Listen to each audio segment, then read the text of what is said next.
Assalamualaikum warahmatullahi wabarakatuh. Selamat datang di video laporan praktikum anatomi 2.1 blok genitourinaria dan uropoetika saya, Kanisa Putri Diva, NIM G0024-023. Di sini saya akan menjawab 3 pertanyaan yang sudah dilampirkan di PDF laporan praktikum. Antara lain adalah tentang organa genitalia maskulina, lalu organa genitalia feminina, dan organa uropoetika. Di sini saya akan menjelaskan dengan menggunakan gambar-gambar yang sudah saya print bersumber dari buku-buku Sobota dan juga Yokichi. Yang pertama adalah jelaskan bagaimana mekanisme ereksi dan ejakulasi pada organ reproduksi dari pria. Sebelum kita ke mekanismenya, kita pastinya harus lebih tahu terlebih dahulu apa saja yang terlibat dalam mekanisme ejakulasi dan ereksi ini. Di sini ada penampang dorsal dari penis. Kita bisa melihat adanya nervus dorsalis penis di sini. Lalu juga ada funiculus spermaticus untuk vaskularisasi penis, dan juga ada banyak sekali pembuluh darah baik arteri maupun vena yang ada di badan penis ini. Lalu di sini ada penampang melintang penis, di mana ada yang namanya itu corpora cavernosa, salah satu badan penis yang nantinya akan dilewati oleh arteri profunda penis. Arteri profunda penis yang nantinya akan bercabang-cabang menjadi arteri helicinae. Nah, di dalam cavernosa ini di dalam cavernosa ini corpus cavernosum ini nanti akan ada ruang-ruangan yang bernama cavernae yang nantinya akan dipenuhi oleh darah dari arteri helicinae ini. Nah, jadi di sini ada 2 mekanisme. Yang pertama itu ada ereksi dan ejakulasi. Ereksi itu diinervasi oleh nervus parasimpatis, sementara ejakulasi itu oleh nervus simpatis. Nah, dan ejakulasi itu terbagi menjadi 2, yaitu emisi, yaitu tahap di mana sekret-sekret berisi sperma dan sekret-sekret dari glandula aksesoria itu berjalan menuju ke ostium ductus ejaculatorius, berjalan menuju ke uretra. Lalu ada yang fase kedua ejakulasi, yaitu ejakulasi sendiri, yaitu keluarnya sekret melalui ostium uretra eksternal. Mekanisme ereksi itu terkait dengan sistem saraf parasimpatis secara aferen ke segmen sakral 2-4 itu dibawa oleh nervus dorsalis penis yang bisa kita lihat di sini. Jadi melalui misalnya rangsangan bau atau rangsangan-rangsangan seperti bau, visual atau sentuhan, itu nanti akan teraba oleh nervus dorsalis penis yang berada di sekitar sini, dan nantinya akan dibawa ke nervus ke serabut parasimpatis segmen sakral 2-4 atau NILCLMS S2-S4. Nah, rangsangan atau stimulus seksual yang didapat akan diproses pada jarah supraspinal, di area preoptik medial dan nukleus paraventricularis, di hipotalamus dan hipokampus di otak kita, di sistem saraf pusat di otak, yang merupakan itu adalah integrasi dari fungsi-fungsi seksual dan ereksi. Nah, impuls dari SSP dari sistem saraf pusat itu tuh nanti akan dibawa oleh saraf efferens, yaitu saraf efferensnya menuju segmen lumbal 1-3. Itu nanti dengan nervus erigentus. Tetapi untuk nervus erigentus tidak ada di tidak ada di gambar ini. Nah, nervus erigentus itu nantinya akan membawa kembali rangsangan ereksi sehingga nanti akan terjadi relaksasi dari otot polos corpus cavernosa penis dan dilatasi arteri helicinae tadi untuk memenuhi si cavernae dengan darah sehingga dia membesar, melebar dan menegang. Lalu tunika albuginea-nya akan teregang sehingga vena-vena yang harusnya menjadi arus balik dari arteri helicinae itu tertutup, terjepit oleh suatu muskulus. Nah, karena venanya terjepit, maka tekanan di dalam penis itu akan tetap terjaga dan dalam keadaan demikian. Lalu setelah terjadinya ereksi akan terjadi ejakulasi. Ejakulasi seperti yang tadinya sudah saya jelaskan, terdiri dari emisi dan ejakulasi itu sendiri. Kalau emisi itu misalnya emisi itu nanti ada sperma dari testis bercampur dengan sekret-sekret seperti fruktosa atau prostaglandin dan asam-asam dari vesicula seminalis dan prostat, itu nanti akan bercampur dan menjadi air mani dan menjadi semen. Nah, kalau untuk ejakulasi itu nanti reseptor dari kulit penis, terutama glans penis, itu nanti akan dibawa aferennya oleh nervus pudendus ke segmen lumbalis 1-3. Jadi kalau untuk ereksi itu segmen lumbalis 2-4, kalau yang ejakulasi itu 1-3. Nah, pada saat proses emisi, dinding-dinding ductus vas deferens itu akan berkontraksi sehingga otot-otot kelenjar vesikalis dan bulbo ureteralis berkontraksi. Setelah otot-otot di glandula aksesoria ini berkontraksi, nantinya sperma atau zoa yang dibawa oleh vas deferens akan bergabung dengan sekret-sekret lainnya. Nah, selain itu juga akan berkontraksi sphincter vesica urinaria, tujuannya supaya air mani atau semen tidak bercampur dengan urin. Dan setelah ejakulasi nanti arteri helicinae akan berkontraksi dibantu dengan musculus pulbospongiosus dan ischiocavernosus untuk mengeluarkan semen dari uretra. Dan itu adalah garis besar dari mekanisme ereksi dan ejakulasi. Kalau ereksi itu dari reseptor, lalu ke nervus dorsalis profunda, lalu dia akan ke segmen 2-4 lumbalis, lalu ke hipotalamus, bagian hipotalamus dan hipokampus bagian preoptik, lalu dia akan eferen melalui nervus ergens dan akan melanjutkan ereksi. Sementara kalau untuk inervasi ejakulasi itu dari nervus pudendus ke segmen 1-3. Lalu kita lanjut untuk bagian organa genitalia feminina. Di sini soalnya adalah jelaskan bagian-bagian eksternal dari organa genitalia feminina. Di sini saya akan menggunakan ini untuk menunjuk. Yang pertama yang paling terlihat adalah mons pubis. Di sini ada beberapa organ di organa genitalia feminina yang eksternal, yaitu yang biasanya bisa kita lihat. Yang pertama itu ada mons pubis, yaitu merupakan area kulit di atas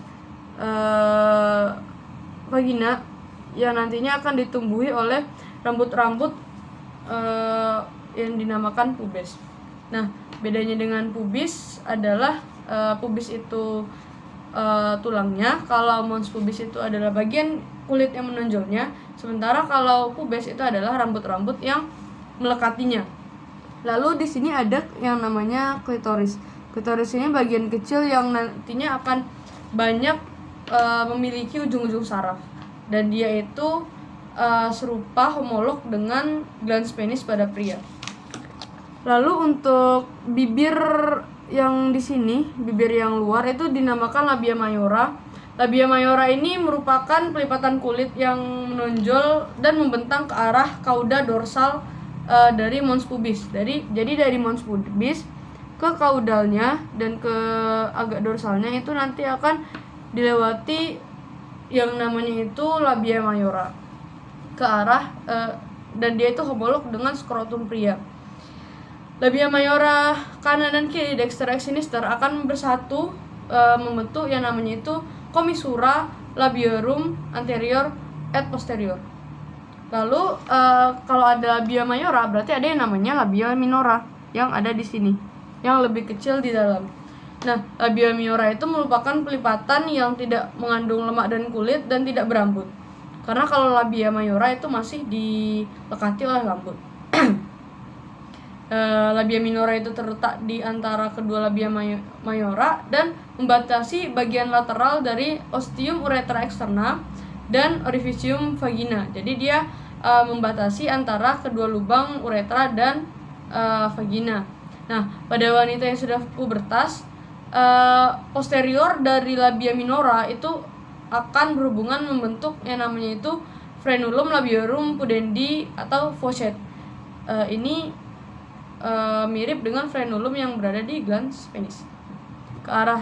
Nah, di anteriornya labia minora itu terbagi menjadi lapisan atas dan lapisan bawah. Yang lapisan atas itu berjalan di atas klitoris. Jadi dia berjalan di atas klitoris di sini, jika terlihat. Nah, yang berjalan di atas klitoris dia nantinya akan membentuk pelipatan yang saling bertemu membentuk sebuah glans dari klitorisnya itu sendiri yang dinamakan glans klitoris atau disebut juga preputium klitoridis. Yang kedua adalah lapisan bawah, di mana dia berjalan di bawah klitoris, berarti di sekitar sini, dan saling bertemu membentuk yang tadi membentuk frenulum klitoridis. Jadi frenulum di sini ada dua, yaitu yang pertama adalah frenulum labia mayora tadi, frenulum labiorum pudendi atau Fauchet, dan frenulum klitoridis. Kalau di labia mayora tidak ada frenulumnya. Lalu ada yang namanya itu vestibulum vaginae yang berada di sini.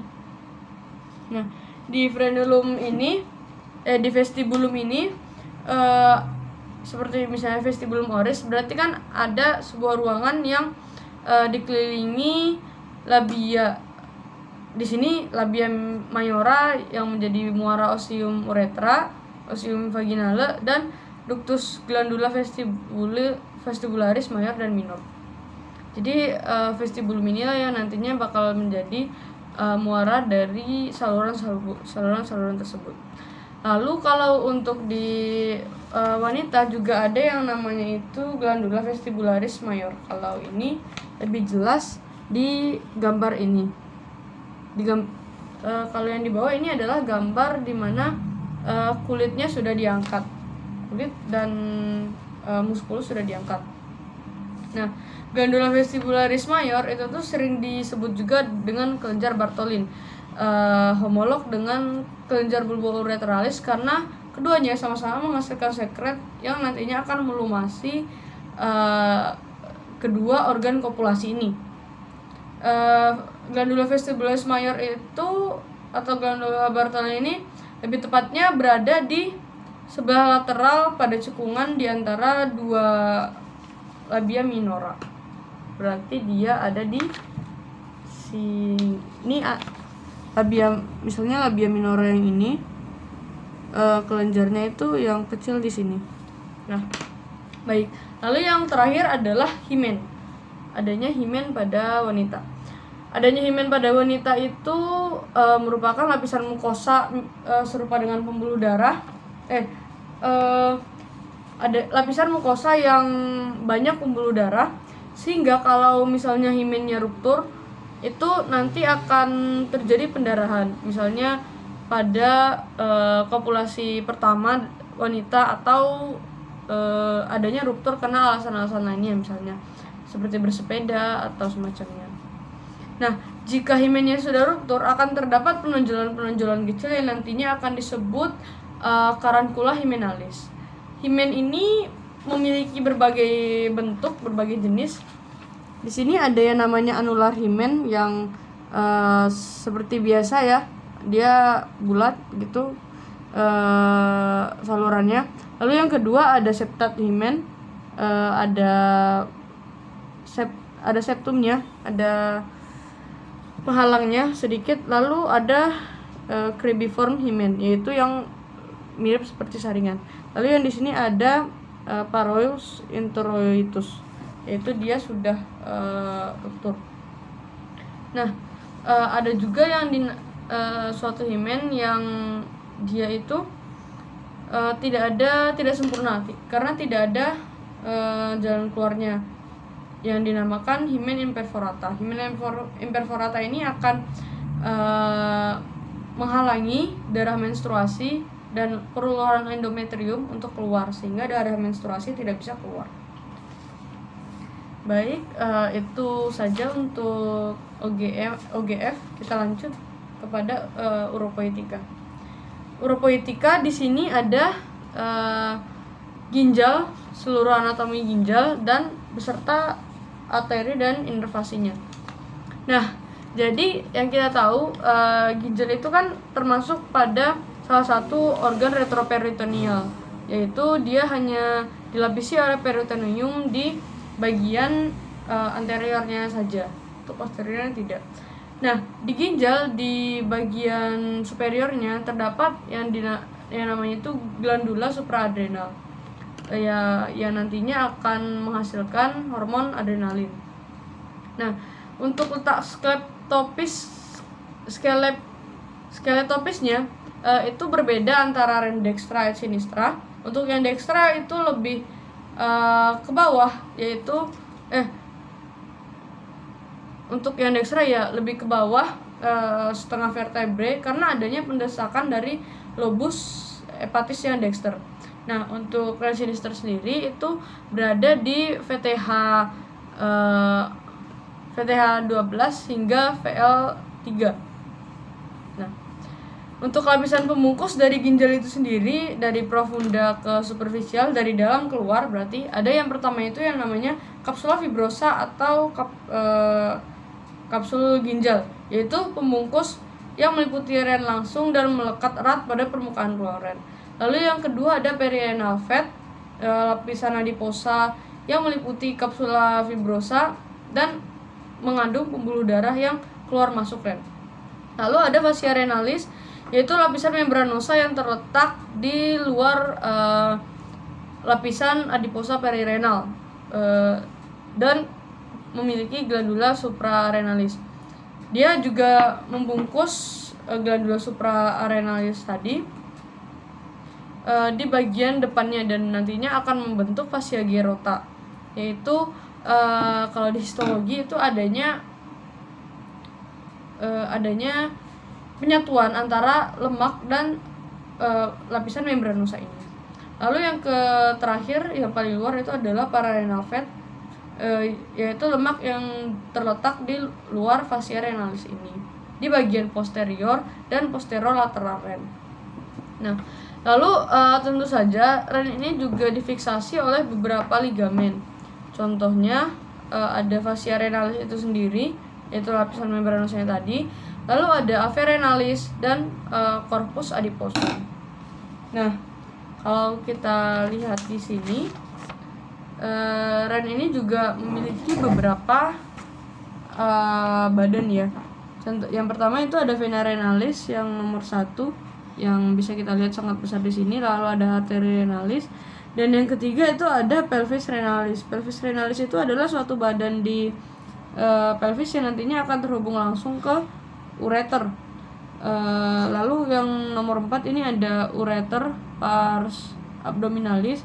Jadi pelvis renalis itu nanti akan terhubung langsung ke ureter.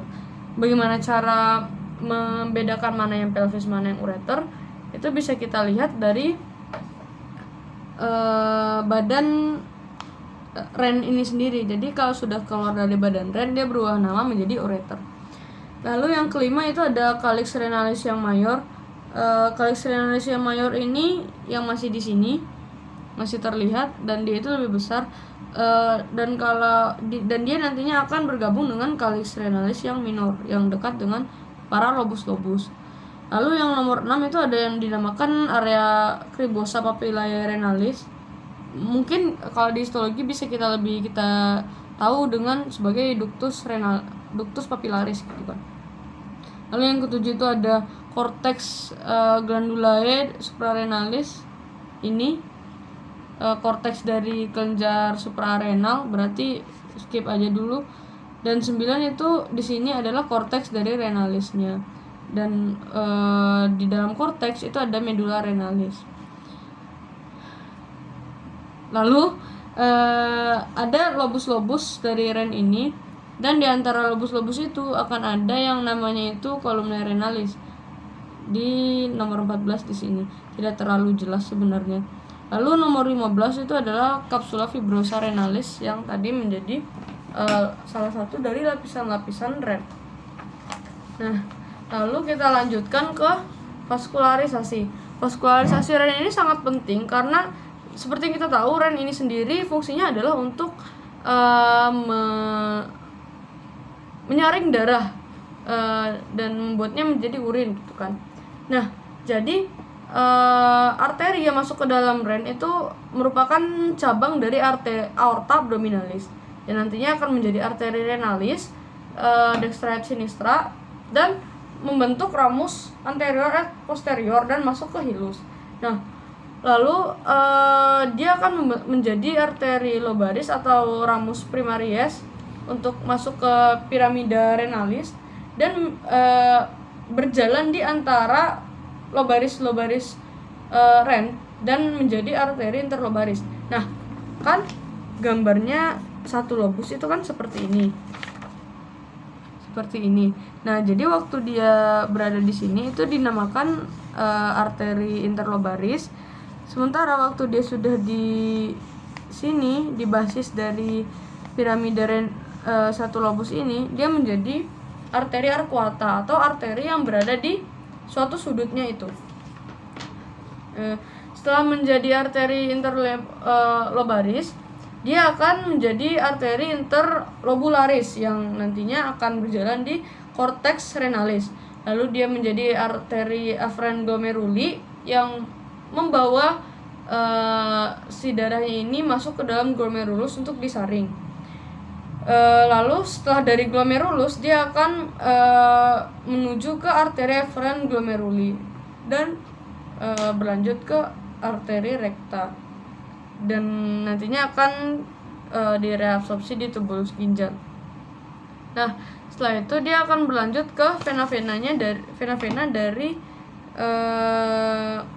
ginjal ini tadi. Yang pertama itu ada peritubular kapiler peritubular yang berada di sini, masih dekat dengan glomerulus. Lalu dia masuk ke vasa rekta. Setelah dari vasa rekta dia ke vena interlobular, sama saja seperti yang arteri tadi, cuma ini dibalik gitu. Setelah interlobular dia ke arcuata, baru ke interlobaris, dan akhirnya ke vena renalis, dextra et sinistra. Dari vena renalis dia akan bermuara ke vena cava inferior. Nah, selanjutnya ada inervasi dari ren ini sendiri. Yang pertama itu ada afferentnya. Afferentnya itu menggunakan nervus planiki thoracici. Simpatisnya itu dengan nervus planicus mayor et minor. Sementara kalau parasimpatis itu menggunakan nervus vagus seperti organ dalam lainnya. Lalu plexus renalis itu tuh nanti akan bergabung dengan kalau para pria itu bergabung dengan plexus testicularis. Untuk drainase limfatikinya, masing-masing ren itu akan bermuara ke nodi limfatikus yang lumbales atau aortiki lateralis di sekeliling pangkal arteri renalis. Baik, itu untuk laporan praktikum anatomi saya pada saat ini. Untuk gambarnya ada ini. ini dan ini. Kita cukupkan 25 menit. Terima kasih.